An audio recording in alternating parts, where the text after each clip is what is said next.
Y bueno, a lo largo de estas jornadas pues han venido académicos, técnicos de ayuntamientos, voluntarios, bueno, gente del ámbito del social, ¿no? Y queríamos cerrar las jornadas con alguien fuera del mundo de lo social. No por esnovismo, sino porque necesitábamos que alguien nos sacara de nuestras cuevas, de nuestros proyectos, de nuestros programas y de nuestros despachos. Y pensamos que la persona idónea era Santiago Albarrico.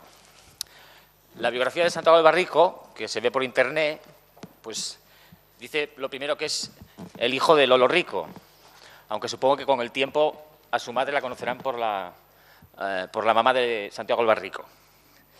En primer lugar, agradecerle que haya venido, porque viene desde Túnez, vía Roma, vía Madrid, vía Ranón, vía Oviedo. Ha tardado 6 u 8 horas.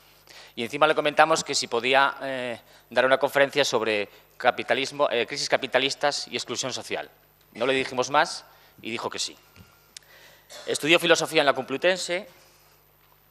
Se le conoce por haber sido guionista de Los Electroduendes en el programa La Bola de Cristal, que él dice que era un intento de explicar a los niños el capítulo 25 del libro primero del Capital, de Marx. Un filósofo del siglo XIX prácticamente olvidado. Bueno, ¿qué cosas ha hecho aparte de La Bola de Cristal? Ha hecho teatro, ensayo, es traductor, agitador político. De libros de Santiago que podéis ver, mirar en el pasillo, podemos citar Viva el mal, viva el capital, Viva la CIA, viva la economía, Vendrá la realidad y nos encontrará dormidos, Leer con niños, un libro indispensable para los que se dedican a la animación y la lectura, Capitalismo y nihilismo y Noticias. En teatro escribió B52, que la representa la compañía asturiana El Perro Flaco. Lleva más de 20 años viviendo en el norte de África, entre Túnez y Egipto, lo que le ha hecho ser un gran conocedor de la situación del Magreb. También ha traducido, ayúdame con la pronunciación, a Naguib Surur, bien, y el novelista iraquí Mohamed Jidai, ¿ves? Pero realmente, ¿quién es Santiago Albarrico? Dice, ¿tú qué eres? ¿A qué te dedicas? Vamos a leer una cosa que escribió él, en que se define quién es. No soy psicólogo, ni sociólogo, y jamás tendría la audacia de calificarme de filósofo, esa especie ya extinguida cuyo recuerdo mantiene vivo a duras penas a algunos profesores de universidad, condenados también a inminente desaparición por disposición del mercado. Un filósofo es alguien que madruga mucho, que despierta antes que las cosas o al mismo tiempo que ellas, y para eso se necesita tiempo, o más exactamente, una calidad de tiempo incompatible con la sucesión industrial de los acontecimientos y con el imperativo moral de intervenir en ellos. Capturadas en la órbita vertiginosa de las mercancías, las cosas han nacido siempre, ya y apenas, si tenemos tiempo de señalarlas con el dedo antes de verlas desaparecer. Si a algo vengo dedicándome muy modestamente en estos últimos años, es pues al oficio de señalador, no ya con el ambicioso propósito de entender o hacer entender, sino con el mucho más humilde de indicar, para que se vean las cosas que pasan, el doble sentido de que suceden y se suceden. Pues Santiago el Señalador, te presento a un inmenso bosque de, bueno, inmenso, poca gente, de diferentes profesiones, que son agente de inmigración, agente de oportunidades, agente de salud, animadoras socioculturales, coordinadoras de programas, técnicas de igualdad, cuidadoras, directoras técnicas, educadoras, orientadoras, pedagogas, psicólogas, trabajadoras sociales, estudiantes en las ramas anteriores, profesoras también, voluntarias jubiladas, y un palista y una neuropsicóloga. Y también una camarera de La Bola de Cristal, que es un pub del Oviedo Antiguo. Buenos días. Y no sé si se me oye bien porque me han advertido de que el micrófono pues tiene algunas características especiales y requiere una distancia muy concreta. Bueno, yo agradezco mucho la presentación que acaba de hacer nuestro compañero de la Asociación Albéniz, también a la Asociación Albéniz que me haya traído hasta aquí. No debe sentirse en absoluto culpable por haberme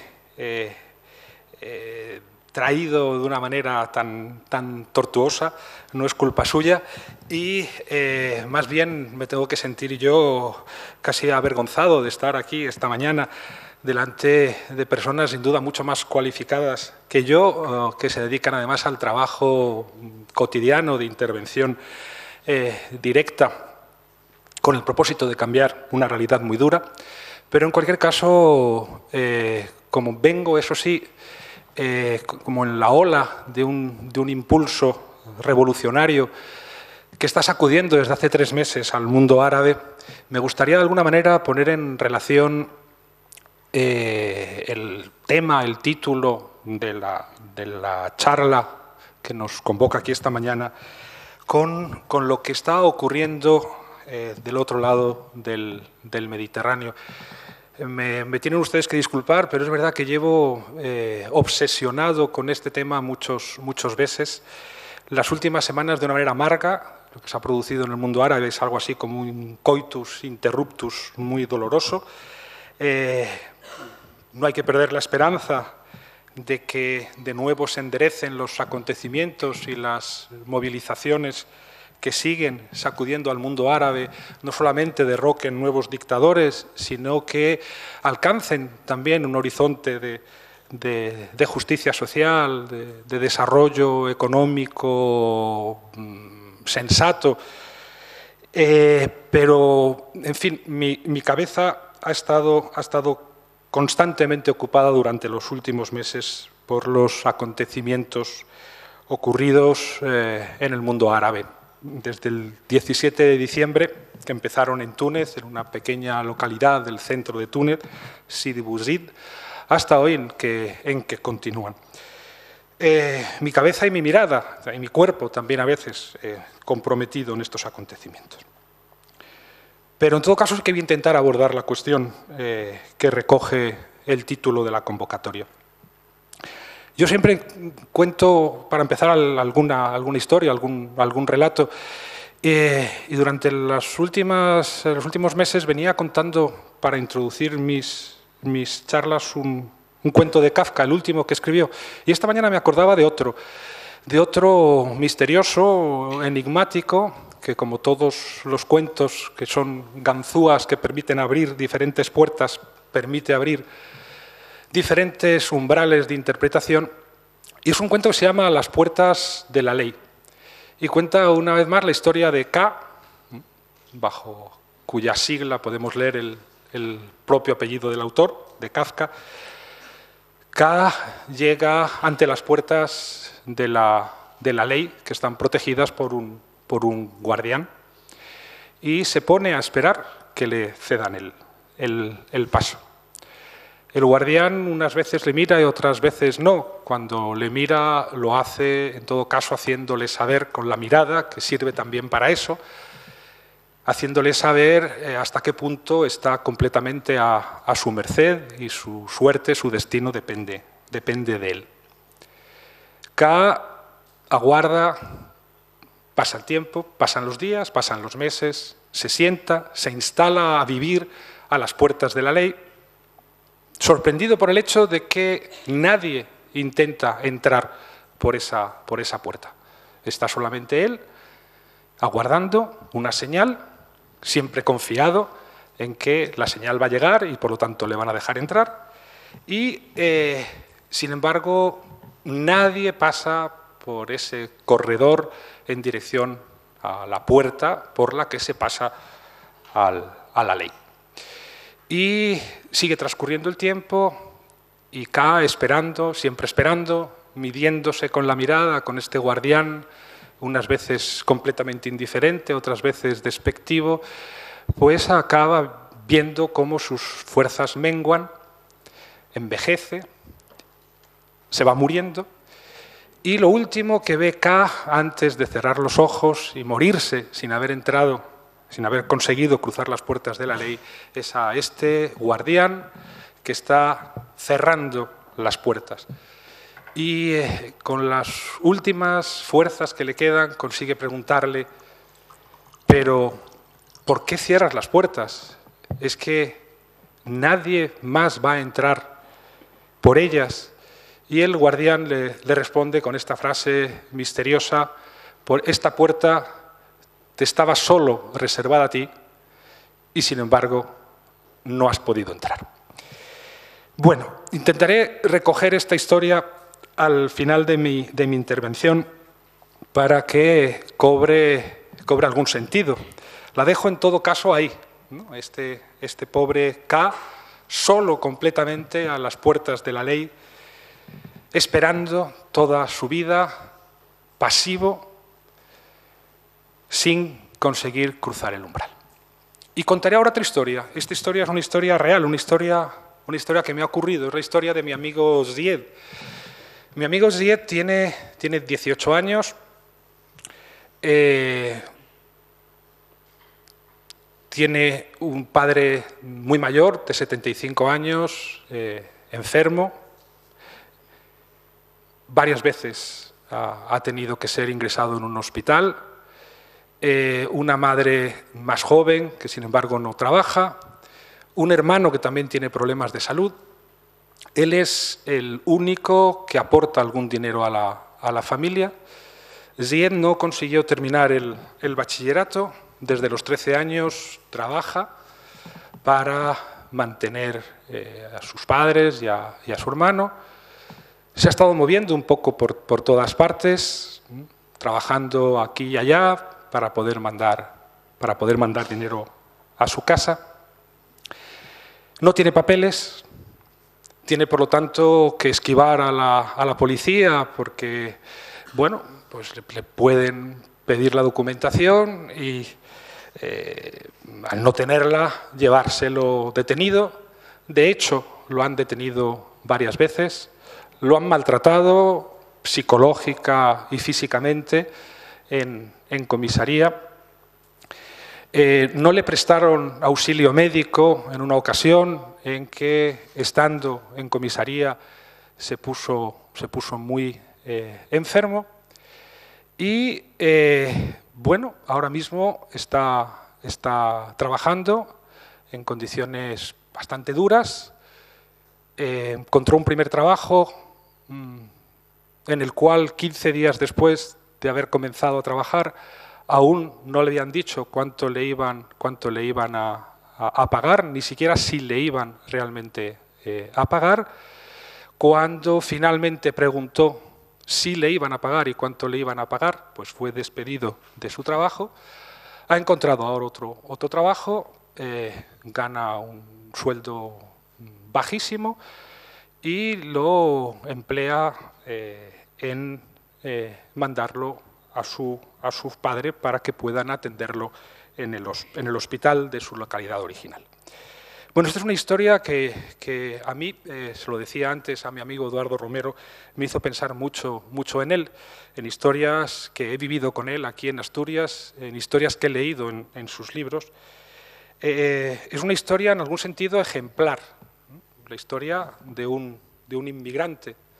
La historia de un inmigrante que responde a todos los parámetros y perfiles que uno puede leer, por ejemplo, en este libro, ¿no? Voces desde y contra los centros de internamiento de extranjeros.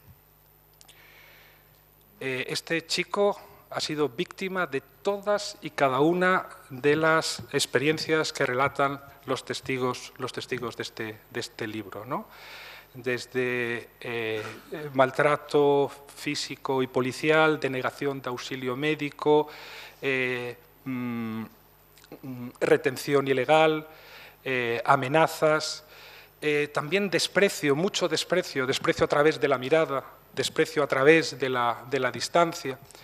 Y sin embargo, este chico, Zied, este queridísimo amigo mío, no está en España, no está en Europa, está en Túnez. Es uno de estos jóvenes tunecinos que ha hecho la revolución. Y creo que es interesante que reflexionemos a partir precisamente de la figura del inmigrante, no como de una excepción que habría que corregir, que habría que integrar en un marco jurídico adecuado, sino más bien como la normalidad de la mayor parte de los países del tercer mundo, y yo diría que como también la normalidad que se avecina en el futuro inmediato para los jóvenes del Estado español. ¿Por qué los tunecinos han hecho la revolución? Hay toda una serie de causas convergentes. Naturalmente, había un dictador feroz con unas fuerzas de seguridad opacas que torturaban, asesinaban, encarcelaban, hacían desaparecer gente, reprimían permanentemente, sobre todo a los jóvenes. Había una censura tremenda que impedía, por ejemplo, acceder a YouTube, pero a cualquier otra página mínimamente comprometida o que diese información sobre el país. Un gobierno marcado por la corrupción de un par de familias vinculadas las dos al dictador Ben Ali, que se habían adueñado aproximadamente del 65% del Producto Interior Bruto del país y que naturalmente operaban en el marco de la globalización, de la liberalización económica dictada desde Washington, desde la Unión Europea, desde el Fondo Monetario Internacional. Había, por tanto, también causas sociales. El centro y el sur de Túnez. Túnez es un país que está más bien cortado no entre norte y sur, sino entre este y oeste. El este, la zona costera del este, ha experimentado un desarrollo ilusorio bajo el impulso del turismo, que es siempre engañoso y peligroso, pero en cualquier caso el oeste había quedado enteramente cortado de los pretendidos avances y desarrollos económicos que la propaganda del régimen de Ben Ali no dejaba de repetir. Allí había cualquiera que se dé todavía hoy una vuelta por el centro y por el sur de Túnez, que viaje a Sidi Bouzid, donde empezaron las revueltas tras la inmolación de Mohamed Bouazizi, que vaya a Kasrin, que vaya a la cuenca minera, a Radiev, a Gafsa, pues puede comprender muy bien hasta qué punto había también causas sociales, económicas profundas. Había no solo pobreza, sino en algunos casos incluso miseria, miseria material. También, como elemento, digamos, inmediato, el aumento del precio de los alimentos, la inflación que había sacudido Túnez y todo el norte de África en los últimos meses, inmediatamente antes de las revueltas, y finalmente esta chispa que nadie podía imaginar que fuera a provocar un incendio de esas dimensiones, más allá de Túnez, este pequeño país de 10 millones de habitantes, con el que nadie contaba, del que nadie esperaba nada. Bueno, pues podemos de alguna manera poner todas estas causas o factores los unos al lado de los otros para explicarnos retrospectivamente con una necesidad apodíctica. Realmente no se puede imaginar un recorrido distinto si se suman estos factores que el que ha sucedido. ¿Quiénes hicieron la revolución tunecina?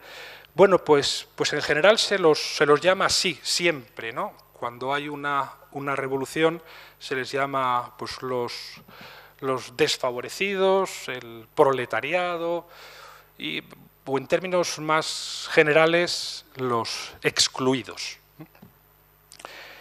En efecto, en Túnez, quienes han hecho la revolución, creo que esto se puede generalizar al resto de los países árabes que en estos momentos están inmersos en procesos semejantes, han sido los excluidos. Y entonces hay que preguntarse en qué consiste ser excluido, en qué consiste estar excluido. ¿Qué notas, qué características se ebullen debajo de esta etiqueta, debajo de este rótulo? A mí personalmente me ha hecho reflexionar mucho. todo esto que ha ocurrido en Túnez y que he vivido muy de cerca, a veces conmoviendo algunas certidumbres que yo creía bien asentadas. Y creo que si aceptamos que de alguna manera la figura del inmigrante que he descrito a través de la figura de Zied, un joven que es inmigrante en su propio país, un extranjero en su propio país. Son los extranjeros los que han hecho la revolución en Túnez y la han hecho precisamente para apropiarse de su país. Por eso además enarbolaban una y otra vez la bandera nacional y el himno nacional. Son los extranjeros los que hacen siempre las revoluciones. Son los excluidos, los que están fuera, los que están del otro lado del muro. Y creo que es importante razonar, reflexionar, si aceptamos, digo, que el inmigrante no es la excepción que hay que corregir, sino de alguna manera la norma a través de la cual podemos leer el presente de los países del tercer mundo y además probablemente el futuro de nuestros propios países, pues yo diría que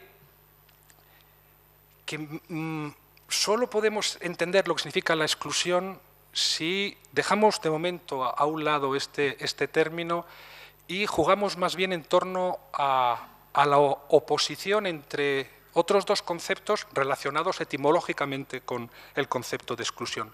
Me refiero a inclusión y a reclusión. La inclusión es, en principio, lo contrario de la exclusión. Uno es incluido en el equipo del barrio, uno es incluido en la lista de los invitados para la próxima fiesta. Cuando uno está excluido, parece que debe aspirar a ser finalmente incluido. ¿Qué es lo que pasa con estos revolucionarios tunecinos, extranjeros en su propio país, inmigrantes en su propio país, tratados como inmigrantes por los turistas, pero también por su propia policía, por su propio gobierno, que al mismo tiempo de alguna manera sí estaban incluidos? ¿Dónde estaban incluidos? Yo creo que esto es interesante. Hay algunos datos. Por ejemplo, el precio de los alimentos no ha dejado de aumentar en Túnez, como en todo el resto del mundo, sobre todo del tercer mundo. Y sin embargo, el precio de las tecnologías no ha dejado de descender. ¿Qué quiere decir esto? Un país como Túnez. Túnez, digamos, que tiene una situación, a pesar de los muy graves problemas económicos que tiene, pues probablemente tiene una situación mejor que la de Egipto o mejor que la que pueda haber en El Salvador. Pero si cogemos algunos datos de estos países, nos damos cuenta de que habiendo un porcentaje de gente alto que no tiene acceso a servicios sanitarios, a agua corriente, a saneamiento, con altísimos índices de paro. El paro entre jóvenes en Túnez, sobre todo en las regiones del centro y del sur, supera el 50%. Entre jóvenes diplomados alcanza el 60 y el 62%. Bueno, pues en países, en efecto, con todos estos problemas económicos, ¿no?, donde de pronto incluso comer puede resultar difícil, sin embargo, el número de móviles que hay cubre casi por completo a toda la población. En Túnez hay 98 móviles por cada 100 habitantes, por ejemplo. La cobertura de televisión es total. El 100% de los hogares en estos países tienen televisión. Y por lo que se refiere a Facebook, que ha cumplido un papel notable, movilizador en las revueltas, pues hay que decir que si es verdad que el número de personas que tienen ordenadores es bajo, el número de personas que tienen un perfil abierto en Facebook es altísimo.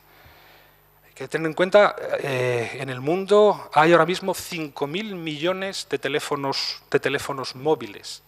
Hay 1.000 millones de personas inscritas en alguna de las así llamadas redes sociales, Facebook, Twitter o MySpace.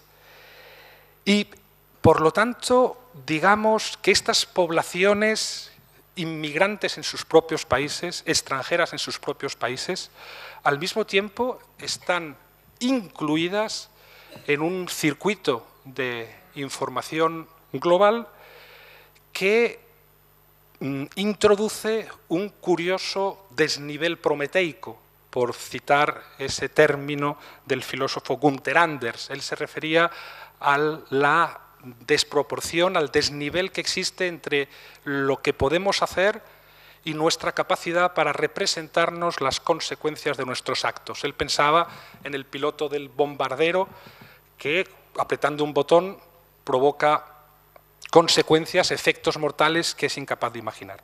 Pero en este caso es más bien, el desnivel tiene que ver con la desproporción que existe entre lo que un joven tunecino puede hacer, que es muy poco, o podía hacer. Confiemos en que a medida en que los logros de la revolución se vayan asentando también a través de las presiones populares que no deben cesar, el número de cosas que un joven tunecino puede hacer vaya aumentando, pero en todo caso hay un desnivel muy claro entre lo que un joven tunecino puede materialmente hacer y lo que un joven tunecino puede ver, lo que puede mirar, lo que puede desear. Y ese desnivel tiene que ver precisamente con el hecho de que estos jóvenes que son inmigrantes en sus propios países, que son extranjeros en sus propios países, sin embargo están incluidos ya en un circuito de información global. El acceso a los bienes de consumo está muy limitado, pero sin embargo el acceso a la televisión, el acceso al móvil y el acceso a Facebook están muy generalizados.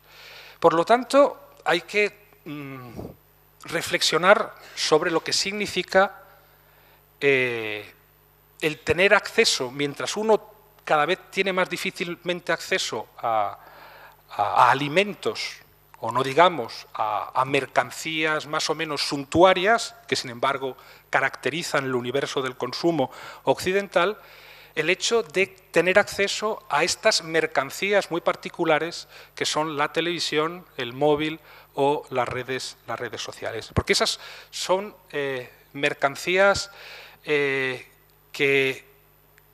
cuya función no es idéntica a su desgaste. Consumir esas mercancías no es desgastar y finalmente destruir el objeto.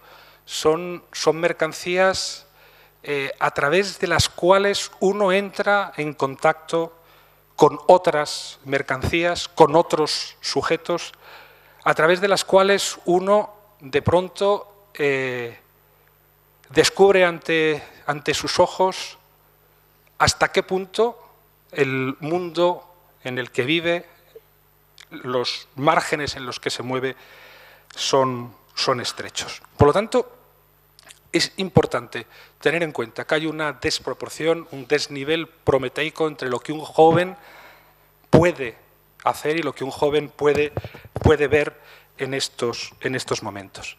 Y hay que aceptar, por tanto, que la mayor parte de la población del mundo, la población joven, sobre todo en los países del tercer mundo, donde la población juvenil es mayoritaria, mientras que Europa envejece, estos países, sin embargo, tienen una población joven mayoritaria o hegemónica, lo que significa el que la mayor parte de la población juvenil del tercer mundo esté ya incluida en un universo simbólico al que materialmente no tiene acceso. Y esta inclusión pues hace que tengamos que contar con algo que define nuestro mundo en términos de ruptura respecto de aquello que ha sido el contexto de las luchas sociales durante los últimos 3 o 4 siglos. Todos conocemos la famosa frase de la ideología alemana de Marx y Engels, según la cual la ideología de la clase dominante es la ideología dominante. Eso ha sido así siempre, hasta el punto de que muchas veces, digamos que los excluidos, los desfavorecidos, el proletariado, ha acabado por confundir sus propios intereses con los intereses de la clase que los explotaba o que incluso los exterminaba. Pero en todo caso, digamos que durante siglos sí ha ocurrido que mientras los excluidos, los desfavorecidos, el proletariado, los condenados de la tierra podían compartir la ideología dominante de los dominantes, sin embargo, no compartían, por ejemplo, sus costumbres, no deseaban las mismas cosas, se movían en territorios diferentes. Y todo eso, inclusive acompañado de pobreza, como todavía ocurre hoy, en sectores residuales, pero poblacionalmente importantes, iba acompañado de la producción y conservación de costumbres propias, de tradiciones propias, de valores comunitarios propios. Eso es algo que, de alguna manera, ha sido borrado en muy pocos años. Ya lo anunciaba Pasolini en los años 70. Él precisamente decía que lo que no había conseguido la dictadura de Mussolini lo había conseguido la televisión, en el sentido de haber liquidado, destruido todas las culturas populares. Y en algún sentido ese fenómeno que anticipaba en embrión Pasolini a principios de los años 70, pues hoy ha quedado claramente concluido y consumado, ¿no? Hay una especie de cierre categorial antropológico que no podemos ignorar, que nos obliga de pronto a aceptar que no solamente la ideología dominante es la ideología de las clases dominantes, sino que también las costumbres de la clase dominante se han convertido de algún modo en las costumbres de las clases dominadas. Ahora hablaremos acerca de las costumbres.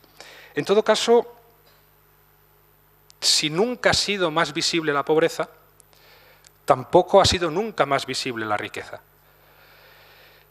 En el Ancien Régime, al que puso término la Revolución Francesa de 1789, los reyes de vez en cuando salían a los jardines de Versalles, los reyes franceses, para hacer una comida en público, al otro lado naturalmente de las verjas del recinto del palacio, pero el pueblo de París, el pueblo de Francia, se acercaba a ver comer a los reyes. Y eso tenía una función integradora de amortiguación de los conflictos de clase. Pero digamos que el pueblo que hizo la Revolución Francesa, que los campesinos y los proletarios parisinos, pues rara vez veían pasar una carroza lujosa, rara vez veían el despliegue de lujo que caracterizaba el Palacio de Versalles y su corte, y que hoy, en cambio, digamos que la exhibición de riqueza es permanente, ininterrumpida. Ya digo, al mismo tiempo que nunca hemos tenido más acceso a imágenes que demuestran hasta qué punto este mundo es injusto en términos de pobreza, de guerra, de explotación, de hambre, nunca hemos tenido acceso a tantas y tantas imágenes que demuestran hasta qué punto el capitalismo produce ininterrumpida, indiscriminada y suicidamente riqueza.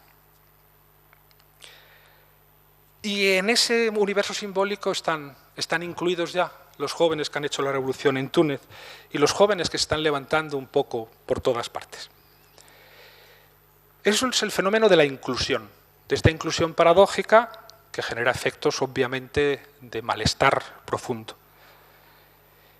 Y el otro es el de la reclusión, porque obviamente allí donde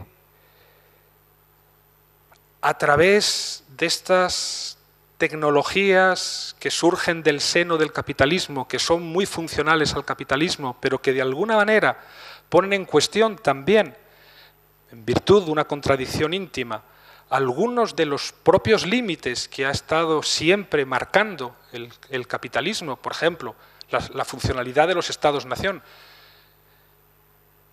ha quedado de alguna manera anulada virtualmente por las nuevas tecnologías.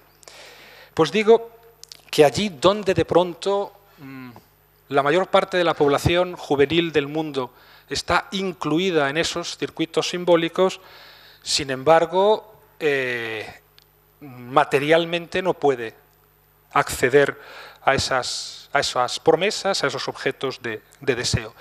Y entonces es inevitable la represión. La represión que conocemos aquí muy bien, a través de nuestras políticas migratorias, del Frontex, con la que han colaborado, por cierto, todos los dictadores de los que se están librando ahora en el mundo árabe, y muy especialmente Gaddafi. Bueno, pues hay que reprimirlos, hay que recluirlos. Están incluidos en un universo simbólico que choca con las necesidades funcionales de reproducción del capitalismo y por lo tanto hay que reprimir a estos jóvenes. Conocemos, son las fronteras, son los muros. Los muros en los que se quedan enganchados los cuerpos. Y aquí es muy importante para hablar de esta especie de desnivel prometeico entre lo que los jóvenes pueden hacer y lo que pueden ver, es señalar los dos recintos donde están recluidos los jóvenes del tercer mundo o los jóvenes emigrantes. El primero es su propio cuerpo. El propio cuerpo convertido en una verdadera prisión. Porque cuanto mayor es la distancia entre lo que uno puede ver y lo que uno puede hacer, más cerrado, más hermético, más constringente se vuelve el propio cuerpo. Los jóvenes tunecinos estaban encerrados en sus propios cuerpos que eran mantenidos con vida